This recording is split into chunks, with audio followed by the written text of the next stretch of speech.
പൊട്ടിച്ചിരി പുലിവാലുകളുമായി ഉപ്പും മുളകും കുടുംബം വീണ്ടും എത്തുന്നു. ഉപ്പും മുളകും ഈ വരുന്ന തിങ്കളാഴ്ച ആരംഭിക്കുന്നു. തിങ്കൾ മുതൽ ശനി വരെ രാത്രി 7 മണിക്ക് ഫ്ലവേഴ്സിൽ.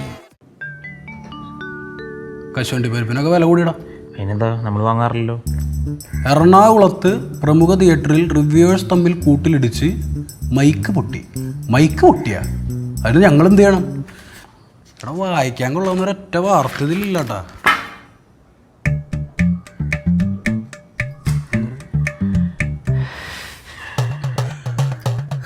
എടാ, ഇതെന്താണ്? വായിക്കാമ്പം പൊട്ടുമൊക്കെ ചെയ്യും. നമ്മളിപ്പോ എന്ത് ചെയ്യാൻ പറ്റും? എടാ പട്ടി, ഇതെന്താണത്? ഇത് കണ്ടായിരുന്നില്ല ഗുളിക. എടാ, ഈ അലോപ്പതി ഗുളിക എങ്ങനെ ഈ വീട്ടിൽ വന്നേ? എനിക്കെങ്ങനെ അറിയാം? നീ എന്തിനു രാവിലെ എന്റെ അഞ്ചത്തോട്ട് കയറുന്നേ? എടാ, ഈ വീട്ടിൽ ഇത്ര നാളായിട്ട് ഞാൻ അലോപ്പതി ഗുളിക ഞാൻ ഈ വീട്ടിൽ കേട്ടിട്ടില്ല. ഹോമിയോ ഗുളിക മാത്രം ഞാൻ എല്ലാവർക്കും കൊടുത്തോണ്ടിരിക്കണേ. അതുകൊണ്ട് എല്ലാവരും ആരോഗ്യം ഇവിടെ സംരക്ഷിച്ച് മുന്നോട്ട് പോയിക്കൊണ്ടിരിക്കും. ഞാൻ സത്യം പറടാ, ഈ ഗുളിക എങ്ങനെ ഇവിടെ വന്ന്? രാവിലത്തെ ചെന്നൈ മെയിലിന് വന്നു. നിനക്ക് എന്താ അറിയണ്ടേ? എനിക്ക് അറിഞ്ഞുകൂടുതൊന്നും. എടാ എന്തെങ്കിലും ഉത്തരം പറഞ്ഞത്. ഇതെങ്ങനെയാണോ ഇവിടെ വന്നേ? സത്യം പറഞ്ഞോ. ഇവിടെ ആരെങ്കിലും വന്നപ്പോ കൊണ്ടിട്ടതായിരിക്കും. ആരും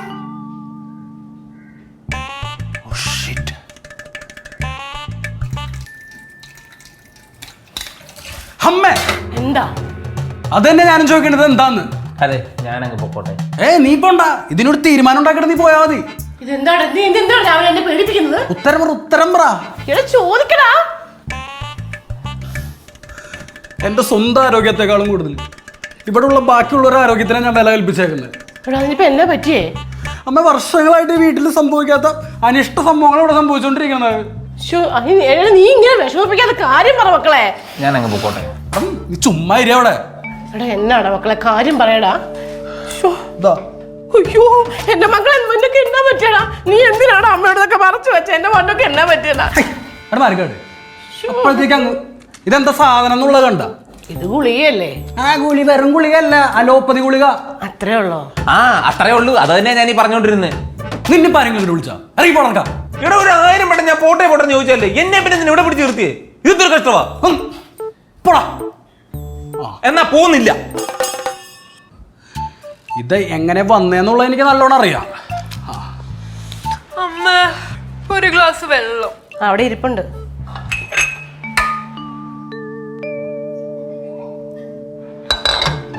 വെള്ളം കുടി.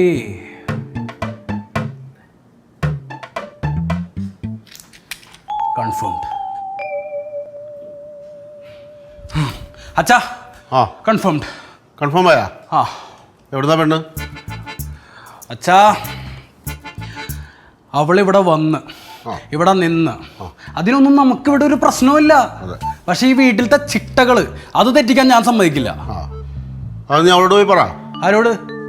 നിന്റെ പെണ്ണോട്. ഇങ്ങോട്ട് നോക്കിയേ. അച്ഛന്റെ മോനെ നല്ലൊരു പെണ്ണിനെ ഇവിടെ കൊണ്ടുവന്നിട്ടില്ലേ? അവളിവിടെ വന്നേനോ നിന്നേനോ ഒന്നും നമ്മളൊന്നും പറഞ്ഞിട്ടില്ല. അച്ഛൻ എന്തെങ്കിലും പറഞ്ഞാ? ഞാനൊന്നും പറഞ്ഞിട്ടില്ല. അമ്മ എന്തെങ്കിലും പറഞ്ഞാ? ഞാൻ എന്തെങ്കിലും പറഞ്ഞാ? ഇവൻ എന്തെങ്കിലും പറഞ്ഞാ? പക്ഷെ ഇത് ഞാൻ സമ്മതിക്കില്ല. ഇതെന്താ മനസ്സിലാണല്ലോ. നോക്കിയാ, അത് നീ വിട്ടേക്കടാ. വിട്ടേക്കാനാ? അച്ഛാ, ഞാനിത് വിടാൻ ഉദ്ദേശിച്ചിട്ടില്ല. എന്നാ നീ എന്തെങ്കിലുമൊക്കെ ചെയ്യും. അത് ഞാൻ ചെയ്യും. പക്ഷെ ഇതിനൊക്കെ കാരണക്കാരനായ വേറൊരുത്തനുണ്ടല്ലോ ഈ വീട്ടില്. അവൻ എനിക്കൊന്ന് ആദ്യം കാണണം, നേർക്ക് നേർ. ജിമ്മി കൊടുക്കാൻ 1000 രൂപ ഭയങ്കര ചെലവാ. നീ കൂടെ വേണം. സമാധാനം തരാം.